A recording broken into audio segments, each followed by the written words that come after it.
Нет, я просто такой думал. Я не знаю, то ли... Это эстетика?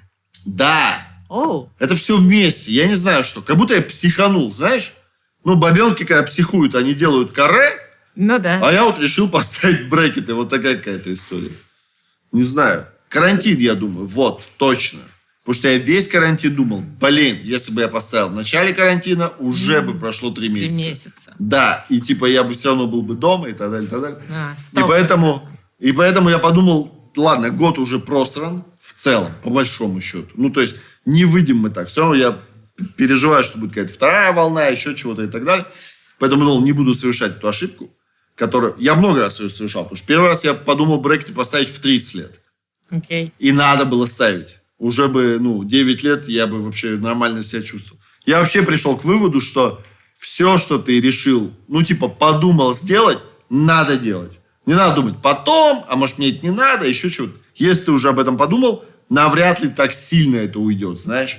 Потом опять всплывет, и ты будешь это делать. И вот видишь, я решил в 40 лет поставить. Она была тогда, и... Ты как будто сейчас сказала это, что если ты подумал что-то делать, не надо думать, надо делать. Да. Если ты уже подумал, и как будто для меня это, что, живем здесь и сейчас, да, чего откладывать. И у меня недавно был с подружкой разговор, которая переехала в съемную квартиру и сразу сделала там офигенный ремонт. Там какие-то моменты она точно хотела, а потом такая, нет, я не смогу на эту дверь балконную смотреть, и выкорчевала ее тоже. И мы с ней, когда это обсуждали, она говорит, я в какой-то момент поняла, что не бывает временного жилья. То есть то, где ты сейчас живешь, это твоя жизнь. Это твое место, где ты живешь. Нет ничего, как говорят, нет ничего более постоянного, чем временное. Но это правда так. Я подумала, что на самом деле очень часто у меня есть, когда я о чем-то думаю, что будет свое там сделаешь, или это потом, верно. Или при каких-то других обстоятельствах. Но да, правда в том, что жизнь здесь и сейчас, поэтому не ждите ничего, а делайте то, что вы хотите, и кайфуйте от этого момента. Как бы банально это ни звучало, так и есть. Потому что я раньше тоже как будто все время думал, сейчас, потом и вот так. И я не говорю, что я там что-то просрал из-за этого. Но в целом, как будто бы... Я и брекеты ставил, я думал, через год, потом думаю, да ладно, а что, я весь этот год, буду в замке жить, как этот, что ли, как горбун какой-то, знаешь. Все нормально, я уже занялся сексом с брекетами, так что... Все, выдыхаем. Да, выдыхай.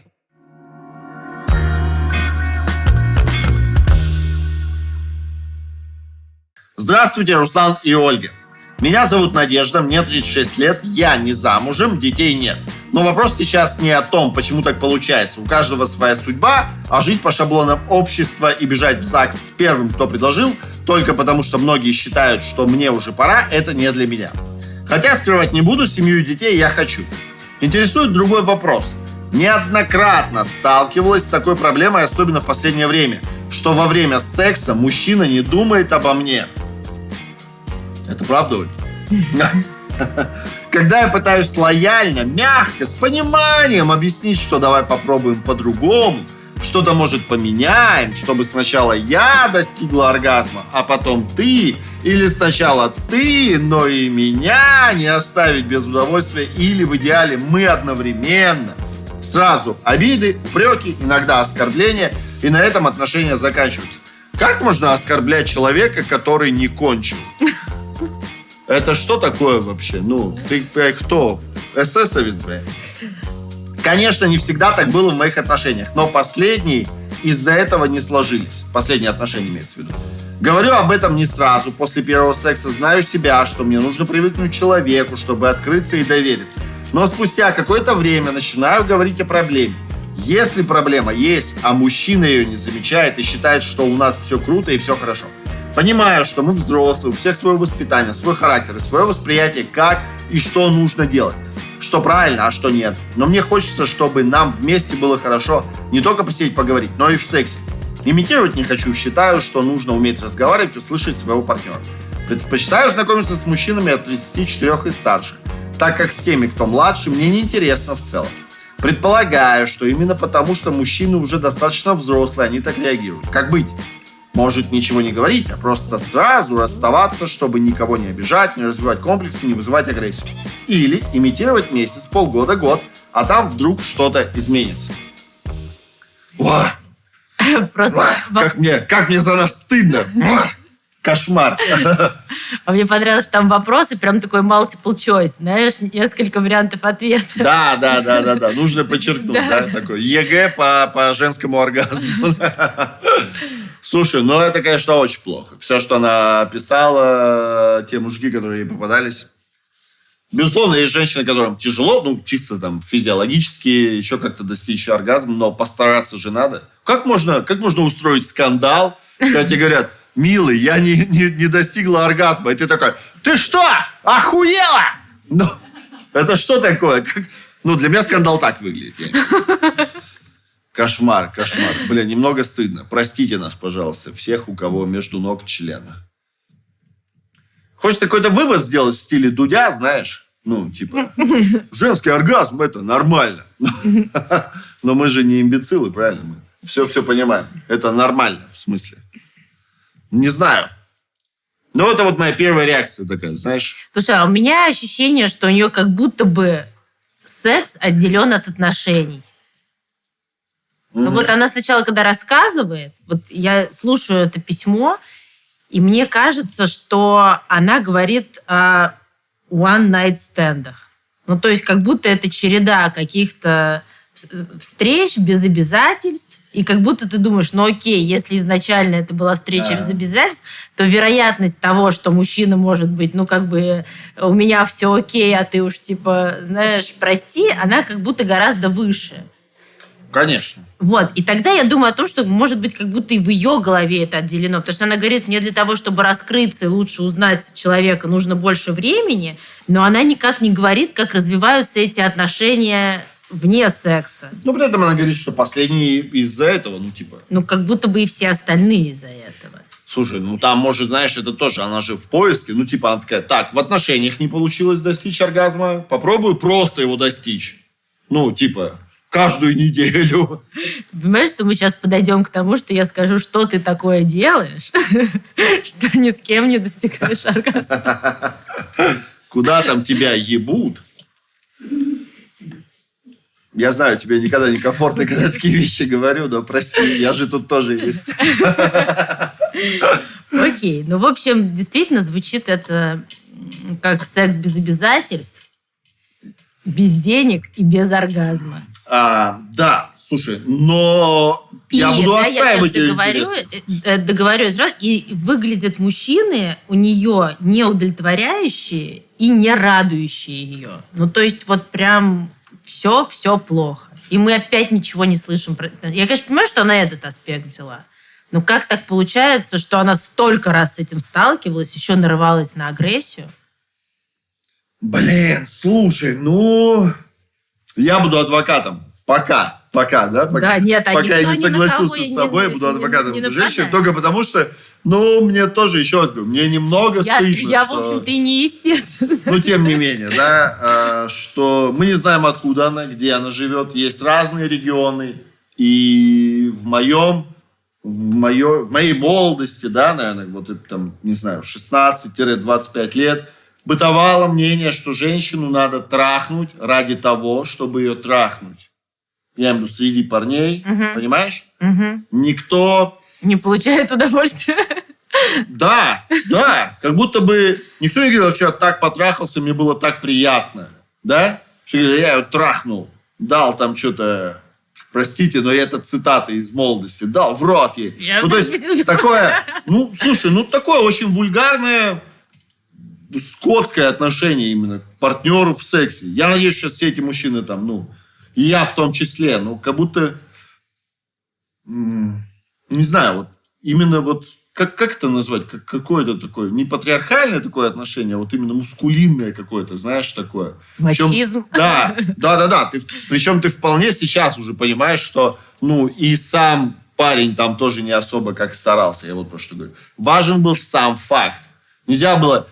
чтобы тебя видели, что ты с какой-то девушкой куда-то уходил, а на следующий день ты пришел и такой: да нет, мы просто что-то там кино смотрели или еще что-то. Да. Ты обязательно должен был это сделать. Здесь как будто вот речь именно об этом, знаешь, то есть она натыкается на мужиков, которые должны были, а потом, когда ему предъявляют, он такой: эй, Ну, как будто в сценарии всегда есть еще такая фишка, что парень может возвращаться и очень грубо говорить там о девушке, с которой он уходил, но как только он что-то почувствовал, он не будет ее обсуждать и не будет об этом говорить. Ну, не только что-то почувствовал, а если он в нее влюблен, и он как-то хочет быть с ней, то... Ну, это все. Ты сейчас какие-то такие молодежные комедии вспомнила, какие-то да, голливудские и так далее. Ну, это ж все в жизни же не работает, я тебя умоляю. Не знаю, мне кажется, что когда тебе что-то важно, во всяком случае, какое-то время, насколько бы ты экстравертным не был, ты это сохраняешь для себя. Вот я про это больше говорю. Не то, что ты как-то сразу начинаешь себя по-другому вести, но как будто ты легко можешь о чем-то даже гипертрофированно говорить, если тебе это не важно. Возможно, для этого можно и выбирать партнера, которого не жалко потерять, знаешь, и не жалко использовать именно как функцию для этого. То, что мы с тобой обсуждали, что в подростковом возрасте зачастую секс не для удовольствия, не про двоих, а для того, чтобы реализовать какие-то свои идеи, фантазии. Ну, в целом, как исследование, знаешь? Ну, как дети пихают везде пальцы, ты также член свой просто везде пихаешь и такой сравниваешь, где тебе было приятнее. В розетку. Да. Ну, типа того, что. Слушай, ну тут же, да, я думаю, речь, мне кажется, речь идет о том, что женщине, ну, видимо, чисто анатомически тяжело достигнуть оргазма. Но, наверное, с первым встречным это и не получится. Вы же, ну, видимо, у вас настройки чуть тонкие, вот, знаешь. спасибо. Вы в этом плане 12-струнная гитара, а мы укулеле, блядь. Ну, понимаешь, по которой брейни уже какой-то звук, да. Струн? Там 3, что ли, или 4, да. Такая маленькая. Слушай, ну спасибо, что ты к этому подвел. Я как раз хотела об этом сказать, что мне кажется, что мы не знаем про физиологию ее, да, то есть она точно про свою физиологию знает лучше, чем мы, но про то, что ей как будто нужно расширить круг безопасности и узнать человека чуть больше и чуть ближе. Все верно. Для того, чтобы уметь сказать ему о своих желаниях и потребностях так, чтобы не вызвать в свой адрес как минимум индифферентности, а как максимум агрессии.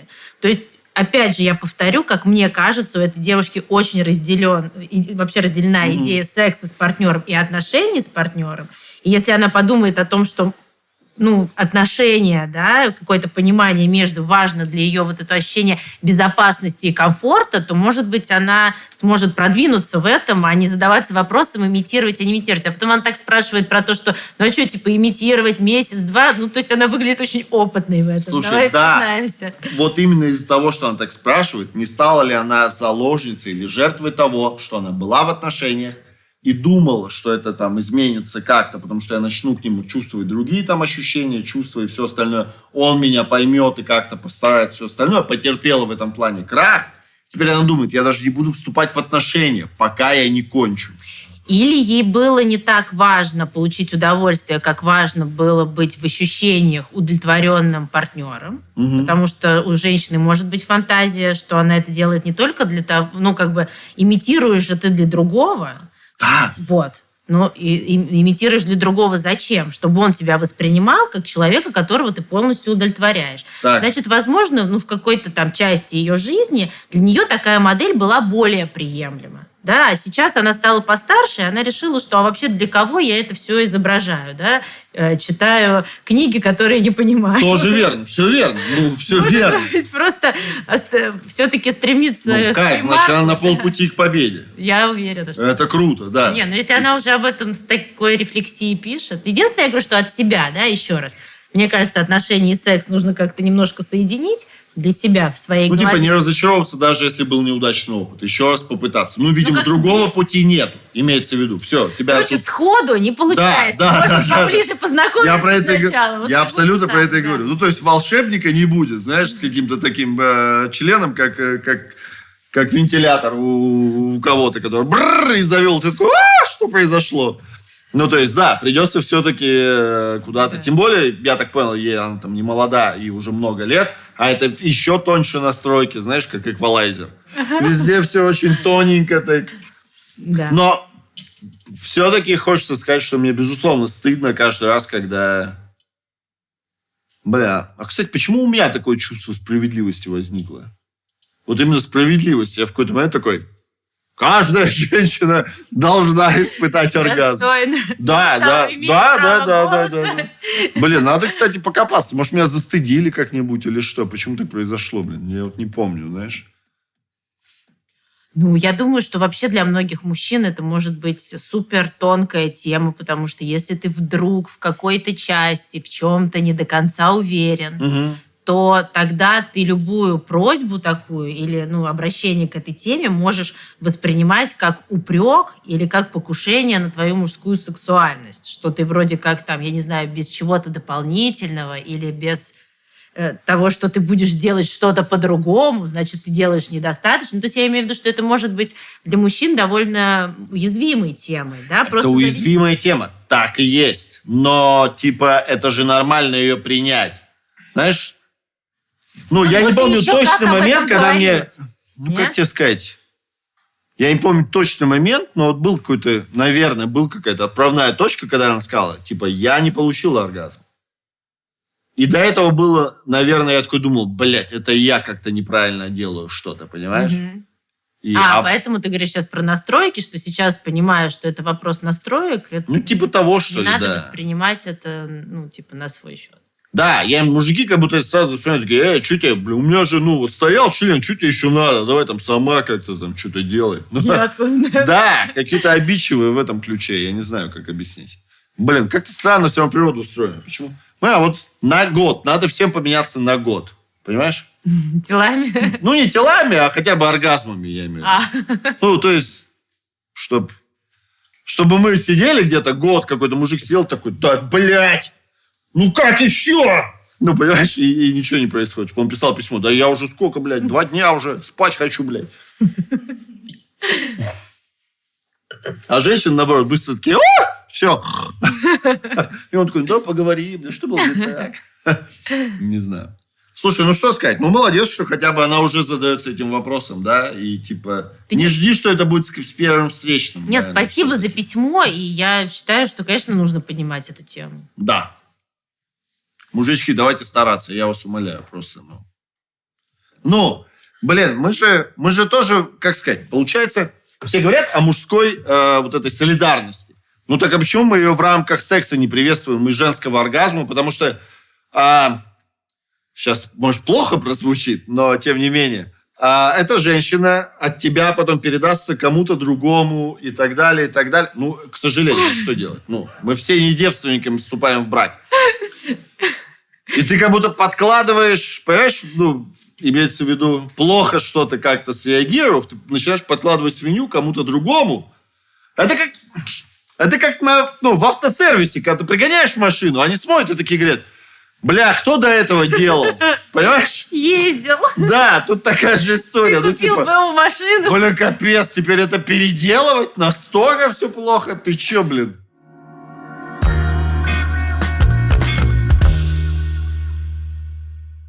Здравствуйте, Руслан и Ольга. Дело такое, мне 27 лет. У меня все хорошо в плане работы, карьеры и жизнь свою я сам считаю очень интересной. По сути, я тот парень, о которых Руслан Белый говорит с завистью. Может, мы подвырежем это нахуй? Молодой, знает много языков, красивый и нравлюсь женщинам 18 сантиметров. Плюс 18 сантиметров. Тут отсылка, что у меня 17. А я никогда не говорил, что я по этому комплексу переживаю. Языки, да, а так 17. По этому комплексу переживаю. Оля, я буду монтировать эту передачу. Этого всего не будет. Понятно? Не будет. Я переозвучу. И вот моя проблема. Я жутко одинок. У меня есть масса подружек. Вечера я могу скрасить с обворожительными девушками, как из мужских журналов, но это только видимость. Женщины, которые дороги моему сердцу, это другие женщины. Я не могу преодолеть себя. За всю свою жизнь я никому не сказал «я люблю тебя», потому что очень боюсь признаться в своих чувствах. Мне становится страшно от мысли, что я говорю или выговариваю свои настоящие чувства. Не знаю, и мне не по себе, потому что ты же в этот момент уязвимый и беззащитный. Мне кажется, что за мои настоящие желания меня начнут порицать. Типа Аня красивая, 23-летняя блондинка с третьим размером, и ее все хотят. С ней встречаться круто. И поэтому я с ней. Но на самом деле я хочу Дину, скучную девушку из бухгалтерии, которая носит какой-то старушеский платок и зачесывает волосы, как из советских фильмов 80-х. И поэтому, наверное, я не могу построить отношения с женщинами. Мои отношения с женщинами фальшивка. Обычно все те, кого я искренне люблю или кому испытываю чувства, даже не знают об этом. Я встречаюсь с такими женщинами, которых могу бросить, и не испытывая при этом чувства угрызения совести. У меня есть подружки, но это все минутное удовольствие. Честно признаюсь, чтобы заставить себя с ними переспать, я пью. Наверное, поэтому я люблю мастурбировать. Это, наверное, проще всего. Да нет, вообще не поэтому, братан. Просто мастурбация – это прекрасно. Если случается, что женщина приятна мне, то они хотят знать, что я к ним испытываю, или как-то хотят сблизиться со мной, но я становлюсь колючим, что ли, мне становится не по себе. Наверное, это потому, что в детстве меня домогался взрослый мужчина. Собчак, не смотри эту передачу, а то опять что-нибудь скажешь, пизда драная. И почти что совратил. Меня спасло, что в этот вечер я убежал. Я никогда этого никому не говорил, потому что мне было ужасно страшно и очень стыдно до сих пор. Сейчас я влюблен в женщину, но чтобы все не испортить, я стал ее другом. Ах, Господи, боже мой. Я понимаю, что мне нужно не бояться, и ничего ужасного не произойдет, если я скажу, что у меня и внутри. Но это выше моих сил. Я не знаю, что мне делать. Время проходит, и я уже 2 раза смотрю, как симпатичная мне женщина выходит замуж, создает семью и живет приятной, обыденной жизнью. А я просто какой-то наблюдатель в этом мире. Потому что я боюсь сказать, чего я хочу по-настоящему. У меня страх, что мне откажут, что мне сделают больно или разобьют мое сердце. В общем, я боюсь. Я боюсь быть счастливым. Что-то до концовки все было понятно. Мне, по крайней мере. Тут я боюсь быть счастливым. Я боюсь. Трус какой-то прям. Так все боятся. Я про это говорю. Все же боятся, не? Но я думаю, что он, как и все, боится быть несчастным. И как будто им и является. Ну, типа, вот эти вот разговоры о том, что я боюсь, ты просто притянул эту энергетику за хвост. Вот и все. Короче, это, может, там слишком будет сейчас легкий метод или так далее, но как я делал? Я, когда чего-то боялся, я делал это вопреки, знаешь? Ну, вот, типа, я боялся чего-то, я такой, блядь, сделай это. Ну, типа, неважно, что, просто вот как, если ты не сделаешь, ты там, я не знаю, если в нашей стране, ты гомик, вот чуть ли не на таком уровне себя. И делал, и ничего не происходило вообще. Ну, все нормально контролировал. И ничего не происходило. И типа такой, вот так, типа, вообще ничего. Понимаешь? Ну, типа, если тебе нравится женщина, вот ты посмотрел эту передачу, прямо сейчас имеется в виду, даже не надо откладывать, типа, ладно, завтра я все сделаю. Нет, завтра ты проснешься и такой опять, мало ли, что они там говорили, я лучше знаю и так далее. Ну, есть желание, надо прямо сейчас написать, сделать. Вот даже легче написать, сейчас же есть эта опция написать. Ты напиши, вывали, а там уже пусть делают с этим, что хотят, понимаешь?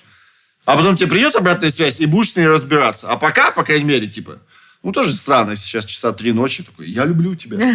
Будет выглядеть, как будто ты наебенился. Ну, с другой стороны. Чтобы переспать с кем-то. Да. Ну, не знаю, ну, интересно. Рассказывай. Но то, что основной совет, который можно, ну, если давать совет и говорить, как стоит поступать, наверное, в таких ситуациях, это, несмотря на то, что это ужасно страшно, а для него это ужасно страшно, нужно это делать. Да, 100%. Да? И никто не обещает, что ему не сделают больно. Потому что любовь – это и боль, и счастье. И мы уже обсуждали, как только ты кому-то привязываешься, ты начинаешь испытывать жуткий страх, что тебя оставят, а все его письмо отсылает нас к тому, что у него вот есть ранний страх покинутости, страх быть оставленным, поэтому для него это невозможно. Исходя из этого, из всего письма, во-первых, 27 лет – отличная рефлексия. То есть вот он прям написал нам такой, знаешь, мини-брошюру по тому, как устроен нарцисс. Вот он прям такой нарциссович. Ну, кстати, в этом ничего плохого, наверное, нету. Нет, в этом ничего плохого слово нет. нарцисс тоже у нас в обществе такое, типа, негативное. Нормальное слово, господи. Что я вижу? Почему я говорю, что мне кажется, что у этого парня нарциссическое устройство, да? Во-первых, то есть для нарцисса другие люди – это их расширение. То есть нарцисс не видит второго, он видит его, если он его выбрал, как продолжение себя. Да? Поэтому для такого парня возможность выходить в общество есть только с Аней, с 3 размером, потому что она социально приемлемая, классная девчонка. Одобрят. Да. Для него это супер важно, потому что она вот как рука его. Угу. То есть ты хочешь, чтобы твоя рука одобрялась так же, как и все твои части. То есть люди, другие люди, они вот такие вот части. Вот для него все вот эти девушки, которых он описывает, да, что он даже заставляет себя выпить, чтобы с ними переспать, он их выбирает по принципу, что они выглядят как из мужского журнала или они из мужского журнала. Там, не знаю, модельные агентства, вот все, вот, кто приглашают, да, чтобы вокруг тусовались, это вот такое определенное, нарциссическое расширение это называется. Поэтому для него в чем проблематика нарцисса? В том, что он знает, что в нем есть эта серая мышка. И поэтому ему нужно раздуваться до размеров прекрасного павлина, чтобы никто эту серую мышку не заметил. В чем, дефицитарность нарцисса в том, что он чувствует свою пустоту внутри. И чтобы кроме нее ее никто... Что-то не выросло. Чтобы кроме него ее никто не заметил, он раздувается, раскачивается, разодевается, окружает себя толпой таких условно манекенов, да, красивых, социально одобряемых. И чем больше вот этот круг всего прекрасного социального вокруг него, тем ему спокойнее. Если он вдруг Дине из бухгалтерии начнет общаться с Диной из бухгалтерии, то для него самое страшное внутрипсихически это обнаружить и свою вот эту серую мышку, которую он пытается так сильно скрыть. Я пытаюсь сейчас на пальцах объяснить, как устроен нарцисс. Я понимаю, это не хорошо, не плохо, это очень тяжело быть нарциссом. Ты всю жизнь работаешь на том, чтобы никто не увидел твою серую мышку. Ты не живешь, ты не вступаешь сейчас в отношения. Просто серая мышка тоже звучит как будто, знаешь, негативно. Он просто использует, что серую мышку из бухгалтерии, что-то заурядное, что-то для социума не являющееся вау, да, что-то обычное. Но нормальное для тебя. Живут обыденной жизнью. Но нормальное для тебя. Я вот что, понимаешь, хочу немного, чтобы ты тоже дала это понятие людям, которые смотрят, что это не в смысле серая мышка. У нас серая мышка – это сразу что-то плохое. Да нет, если для тебя это нормально, комфортное для тебя, то есть, получается, он хочет быть кем-то, кем ему быть некомфортно. Это не хорошо, не плохо, но Дина не первый ряд, первое место. А он, как нарцисс, вынужден быть первый ряд, первое место, потому что он не хочет показывать свой дефицит. Ни хорошо, ни плохо. Просто ему на данном моменте очень тяжело, да, признать, что он, в общем, может жить тоже обыденной жизнью. Блин, это как будто и про меня в том числе, знаешь. Серьезно, я говорю, ты что говоришь? Может быть, он не просто так обратился к тебе в начале письма. И тогда вдруг выяснится, что если рядом с тобой не Ирина Шейх, я буду продолжать тогда кидать туда. Да. То обнаружится, что что-то есть заурядное и в тебе тоже, но не хотелось бы это увидеть, да, по какой-то причине. Хотя это, безусловно, есть в каждом из нас, да, что-то у нас есть ярче, что-то есть. Но нарцисс устроен так, он все время сражается, повторюсь, за то, чтобы другие не увидели, что что-то есть в нем очень необычное. И вот этот вот пример с этими девушками, он очень наглядный в этом смысле. И невозможность... А почему страшно? Потому что легче общаться с теми, кого не жалко. Вот он описывает, как он легко бросает женщин, как он начал относиться к этому вообще как какой-то проходной теме, да, что ему иногда прям нужно войти в измененное состояние сознания, чтобы хоть как-то попробовать получить удовольствие от этого. Еще раз говорит о том, что ты стараешься идти по тому пути, где тебе с меньшей вероятностью сделают больно. Как тебе сделает девушка больно, на которую тебе изначально пофигу. Да. То есть тогда получается, что могу быть только с тем, кого терять не жалко. Если вдруг появляется... могу быть тоже, имеется в виду, могу быть не в смысле брака там или каких-то... конечно, время проводить. В контакте быть с кем-то, кому не жалко. Потому что если вдруг окажется кто-то... И это, в принципе, путь. То есть можно быть всегда с Аней с 3 размером и быть всегда одиноким. Я имею в виду для него конкретно в данной конфигурации, это тоже путь, да? Ты идешь по пути наименьшего сопротивления, условно говоря, для себя. Ты знаешь, что если Таня куда-то денется, тебе точно не будет так больно, что захочется умереть. Понятно. Да, но при этом ты всегда остаешься одиноким. Поэтому ровно с чего ты начал, единственное, что можно сказать, пробуй. Обещать, что не будет больно, никто не будет обещать. Но ты даешь себе шанс пожить. Ну, все верно. Обещать, что люди, типа, поймут, тоже, ну, вот эта вся история. Да не, а при чем тут люди поймут? Ну, как будто важно для него это, ты же любовь видишь. всегда... Нет, для него важно, что скажут люди. Я в этом ключе говорю. Безусловно. Люди, скорее всего, на 99% будут против. На 99% людям абсолютно безразлично. Тоже, кстати, верно. Тоже. Вот абсолютно. Вот эти вот люди, которые, вот эти социально приемлемые пары, это вот только в каких-то наших фантазиях. И мы все не лишены этого. Это не то, что у нас у многих людей и вообще наше общество, да, ну, то есть всегда превалируют какие-то, так скажем, сложности. У нашего общества, я имею в виду вот нашего времени, да, сейчас нарциссизм это вот, одно из самых распространенных. Тем более в любой творческой среде. То есть все, кто выдерживают свет софитов градусов, 50 градусов, и получают от этого удовольствие, конечно, есть элемент, когда ты хочешь быть подсвеченным. Да? Прикольная мысль, что ты говоришь, что людям пофигу. Что как часто мы думаем, что людей это волнует, по факту им пофигу. Вообще. Потому что, надо же еще в первую очередь от себя смотреть. Ты же, ты тот маленький солдатик, вот этих вот люди. Когда говорят «они». Они – это ты в том числе. Да. Просто очень маленький, да. И мы все время думаем, что им не пофигу, что им важно. Но, когда говорят про тебя, ты такой «да мне пофигу». Да. Значит, всем пофигу.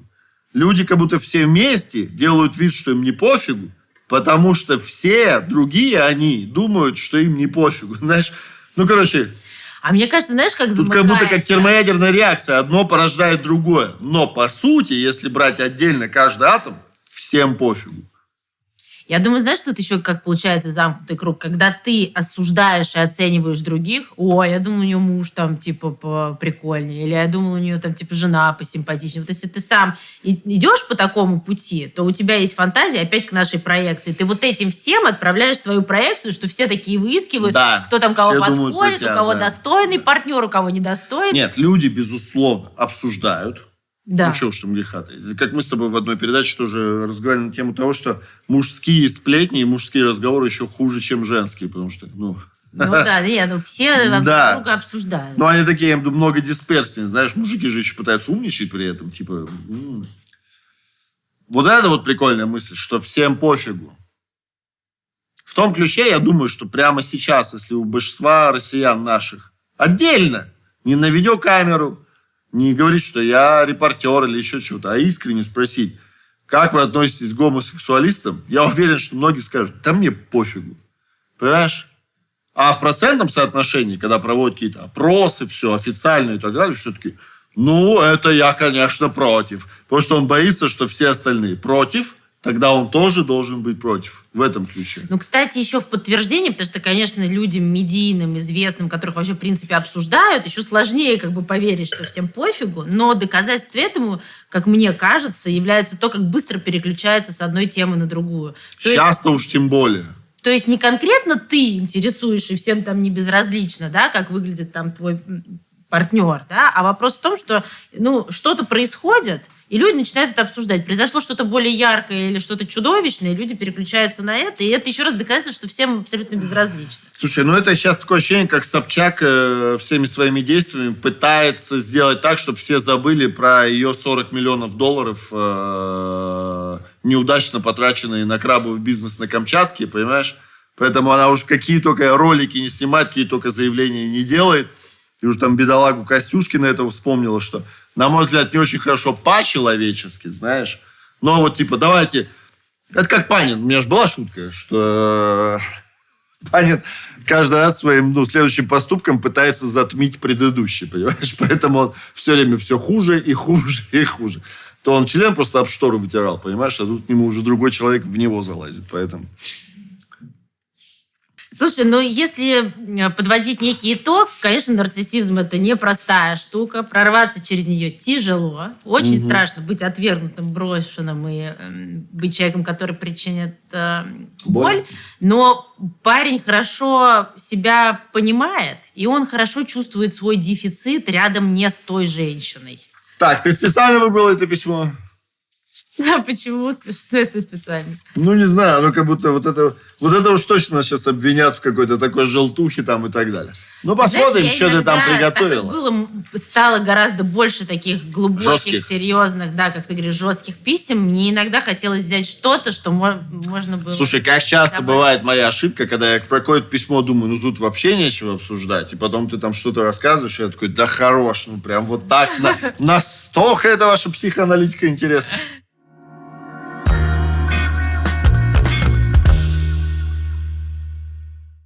Окей, следующее письмо. Моя девушка смотрит «Дом-2». Вот поэтому были мои опасения, что... Мы 5 лет вместе. Я не переношу эту передачу. Я работаю на фабрике и получаю в разы меньше, чем эти творческие люди на Сейшелах. И, разумеется, меня эти дом-2-шные бездари, которые играют в детских конкурсах и безумолку ругаются со своими, бесят. Она жалуется, что я постоянно критикую и навязываю свое мнение ей. А я думаю, что она тупеет от этих ТНТ-шных сериалов. Мне только стендап нравится. Классный выбор. А кто из нас не прав? Я, который все критикует, везде видит плагиат и тупость и объясняет ей. Или не права она, насмотревшись «Дом-2», начинает конючить внимание, уважение, обижается, тупит. Мы не разговариваем по несколько дней. Как будто вы не смотрите «Дом-2», а участвуете в нем, нет? Нет такого тоже. «Дом-3», знаете, такой. О, «Дом-3» это про людей, которые смотрят «Дом-2». Она тупит, а он не разговаривает. А вот и новое шоу. Я не знаю, что ты тут накопаешь. Ну, я имею в виду психоаналитического, но в целом... как будто я тоже так думаю. Ну, предложение, что... Которое все критикует, везде видит плагиат и тупость. Вот, как будто... Это я сейчас не про «Дом-2». Я так про многие вообще проекты сейчас думаю. Про многие. И в Ютубе, и в Инстаграме, и про все. Мне иногда сильно волнует этот вопрос, знаешь, когда ты такой, люди, вы что, не понимаете? Ну, знаешь, я не хочу быть тем человеком, который кого-то критикует, навязывает или что-то объясняет, говорит, как надо. Но иногда я сильно такой, вы вообще не понимаете, вообще. То есть я капец как сильно понимаю современных людей, успешных людей, которые в интернете делают успех на том, что плагиатят и тупят. Но у меня к ним вопросов вообще нет, потому что они не глупые. Они вроде как поняли схему. Но те, кто их смотрит, у меня к ним всегда вопросы. Я такой, да ну хорош, ну как же так? Слушай, мне кажется, это письмо про зависть. Я думаю, что «Дом-2» тут особо ни при чем, и тупит его девушка или нет, тоже напрямую с этим не связано. Вот, а кого он там наказывает, когда молчит, себя или ее, тоже, в общем-то, непонятно. Я думаю, что... то есть парень говорит, я работаю на заводе, да, они там типа в детские конкурсы играют и получают в разы больше меня. И да, «Дом-2» действительно социальный лифт. Да, действительно, творческие профессии и подобного рода профессии, они, безусловно, зачастую переоценены. Я тебе больше скажу.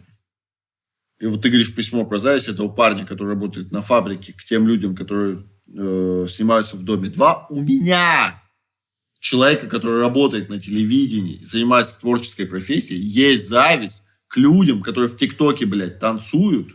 Понимаешь? Им не стыдно? Это раз.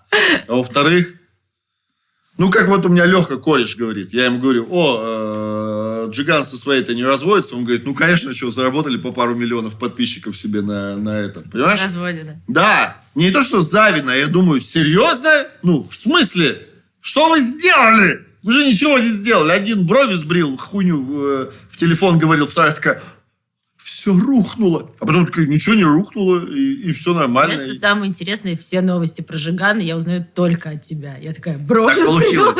Это к разговору о том, что я что-то гуглинул, понимаешь? И мне теперь вся подборка какая-то. Ну ладно, они достаточно хайпово провели этот карантин, так что... Это вот к разговору о том, что я вполне понимаю, что это, скорее всего, спродюсировано. Хотя, может быть, и нет. Там, ну, неважно. Но если говорить про зависть, у меня такое тоже есть. Когда я думаю, вы почему, уж прости, хуйней занимаетесь и зарабатываете на этом деньги, когда вы должны делать что-то хорошее и зарабатывать на этом деньги. Но, возможно, я не прав. Потому Что-то хорошее? Ну, я-то думаю, что я делаю что-то хорошее, понимаешь? Я-то сделал стендап, Мы с тобой делаем чужие письма и так далее. Я такой, каждый раз, когда я ложусь спать, я такой, я делаю что-то хорошее. Слушай, ну я думаю, смотри, если говорить о зависти, да, ну помимо того, что есть какие-то объективные вещи, да, переоценено, да, социальный лифт, да, но чему можно еще завидовать, когда ты смотришь «Дом-2», что эти люди решили сделать что-то, на что, может быть, ты не решился. И точно так же, как и с твоим примером с Жиганом. И вопрос не в том, что кто-то из нас хотел бы пойти в «Дом-2», да, или хайпиться на разводе, но, возможно, в нашей жизни тоже есть какие-то вещи, которые бы мы сделать хотели, но по каким-то причинам, например, что подумают другие, или... Я тебе могу их назвать. У меня, я многое не делаю по этим причинам. Ну вот, возможно, наш автор тоже не делает какие-то вещи, которые хотел бы сделать, потому что он сам себя загнал в то, что все, там... Не, я на его стороне. Я тут нет. Я еще готов рассуждать, как вообще, какой-то неотесанный дебил, баран там и так далее, но я так считаю. Так мы все на его стороне, потому что он делится своим письмом. Я просто говорю о том для него, что, может быть, если он позволит себе делать что-то, что по каким-то причинам он себе не позволяет, и быть немножко более свободным от своих предрассудков, и дело не в «Доме-2», и не в «Жигане», это может быть в других сферах его жизни, в общении с его друзьями. Нет, если ты так широко говоришь, что да, но...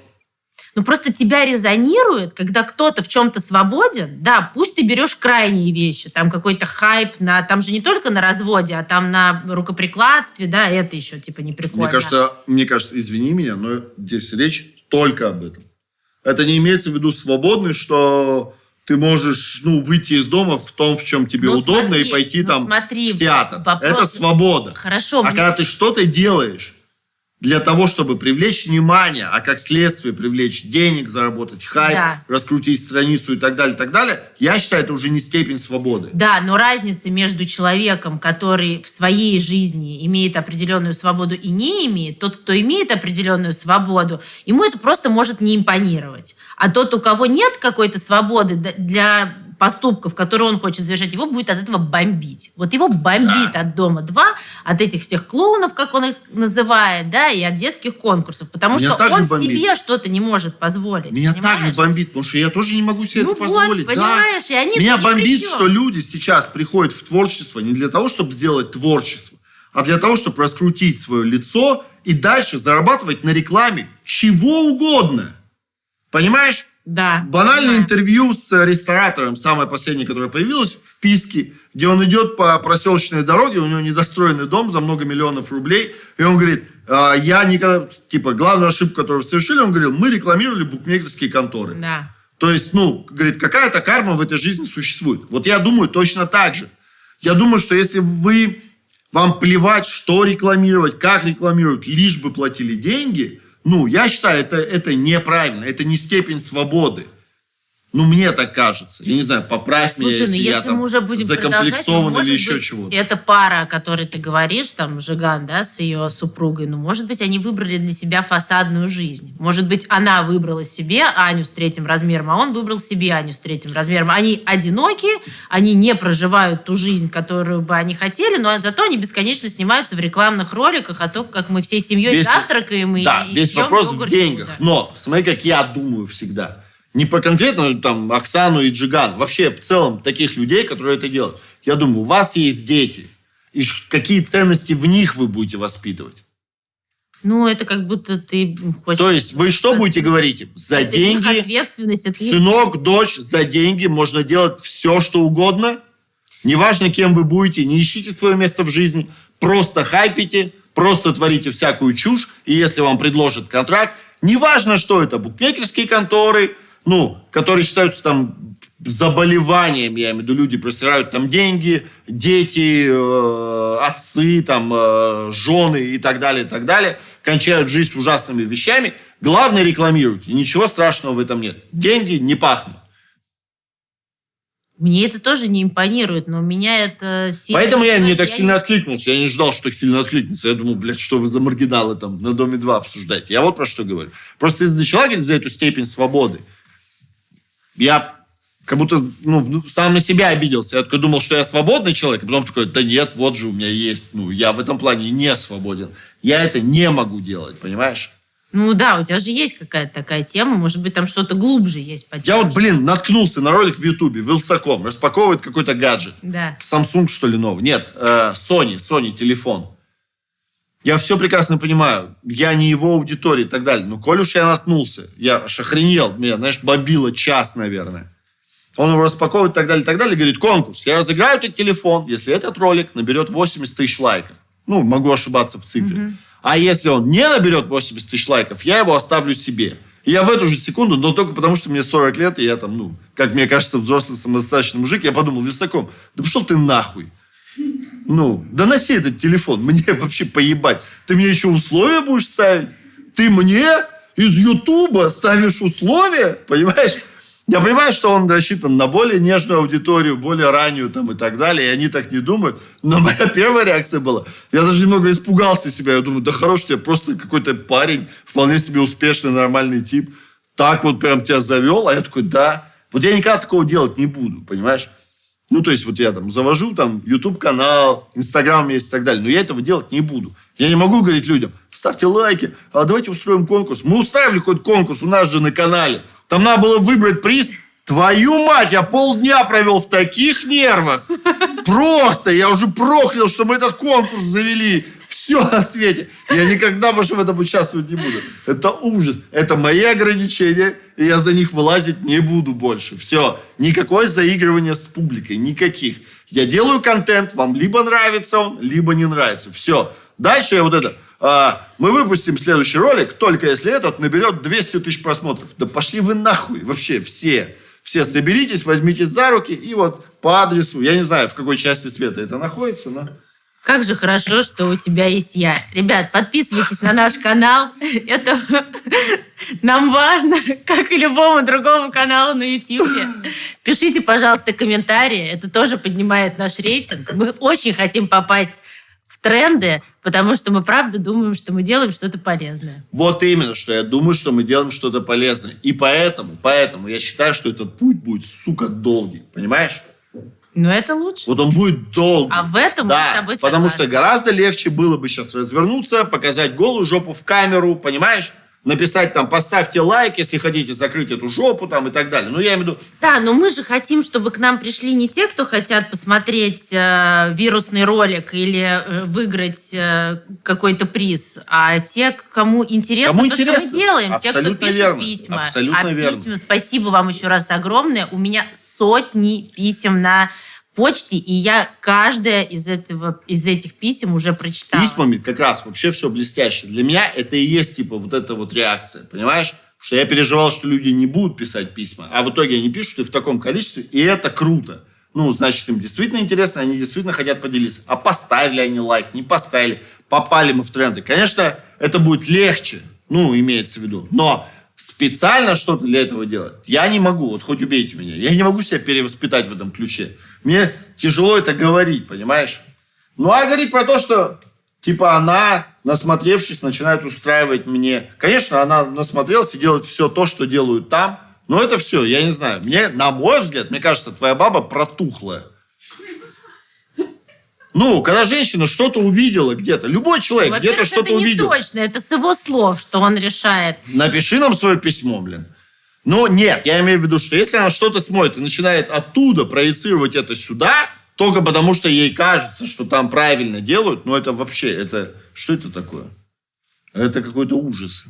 А еще я думаю, так как я считаю, что это письмо про зависть, и мы уже с тобой разобрались, что да, еще может быть зависть не столько к тому, что происходит в Доме 2 и как они себя свободно там реализовывают, а к тому, что она с гораздо большим интересом смотрит за то, что происходит там, чем на него. Нет, вот это я с тобой тут не соглашусь. Я не говорю, что там, принц Персии, чувак, он, скорее всего, какой-то, может, заурядный, обычный и так далее. Слушай, но, как минимум, он смотрит нашу передачу, значит, ты не долбоеб. Поэтому я имею в виду, что если его женщина вот так... Слушай, не знаю, если бы моя женщина смотрела «Дом 2» и потом пыталась вести себя так, как там ведут люди, я бы зарубил ее топором. Может, она просто же ведет себя как нормальный человек. У них конфликты. Как нормальный человек? Устраивать склоки? С кем? С ним? Для С чуваком, который работает на фабрике. Блядь, слово «фабрика» вообще из дореволюционного периода какого-то, нет? На фабрике. Слушай, ну она на Доме 2, насколько же я понимаю, ребята с таких же фабрик в том числе. Ну там же региональные в основном набирают. То есть это фактически такие же... Какой-то бывший сосед, условно говоря, там... прыгает на конкурсах в Доме 2, а его же жена такая, типа, помолчи, разогрею это. Оль, я не хочу хейтить там телеканал ТНТ, на котором так мы с тобой работаем, да? Тоже нет. Потому что там, есть и крутые продукты. Более того, Дом 2, наверное, с точки зрения бизнеса, крутейший продукт. Один из самых крутейших. Но это одно из немногих шоу, придуманных в России. Да, и который имеет сумасшедший успех. Да, просто. безусловно. Таких ток-шоу больше нет в мире. «Большой брат» и так далее все отсосали по отношению к Дому 2. И там крутой продукт, я имею в виду, есть на канале ТНТ. Но там, к сожалению, есть такие продукты, на которые люди уже не идут искренне. На тот же «Холостяк» идут девочки, чтобы раскрутить свой Инстаграм. И они, понятно, никто не хочет там построить свою любовь. Там есть, знаешь, как для футболистов в Лиге чемпионов. Продержаться как можно до более позднего раунда. Не вылететь в 1/8, а там вылететь в четвертьфинале, в полуфинале. Ну, а потом можно всегда построить любовь с продюсером. Да, там, я уверен, любовь.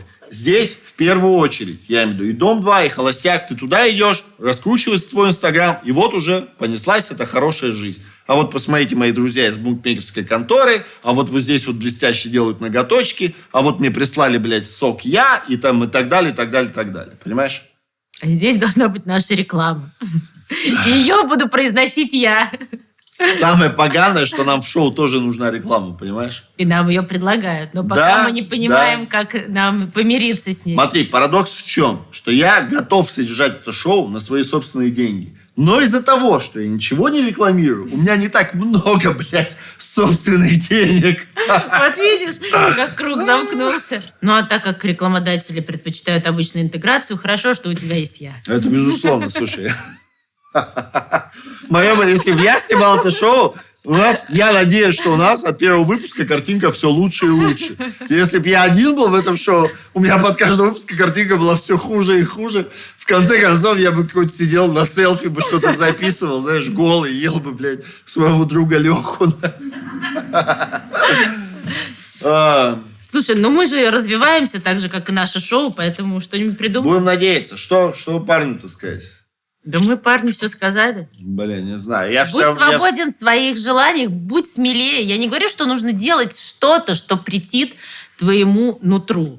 Но иногда мы не делаем чего-то, потому что мы находимся в рамках клише и прочих установок, которые не дают нам делать то, что мы хотим. Тут такая тонкая грань, где понять, знаешь, что себе можно разрешить. Вот я про что говорю, понимаешь? Все-таки, если бы у меня была женщина, и она бы была капецким фанатом Дома 2, я бы позволил себе расширить грань и бросить ее нахуй.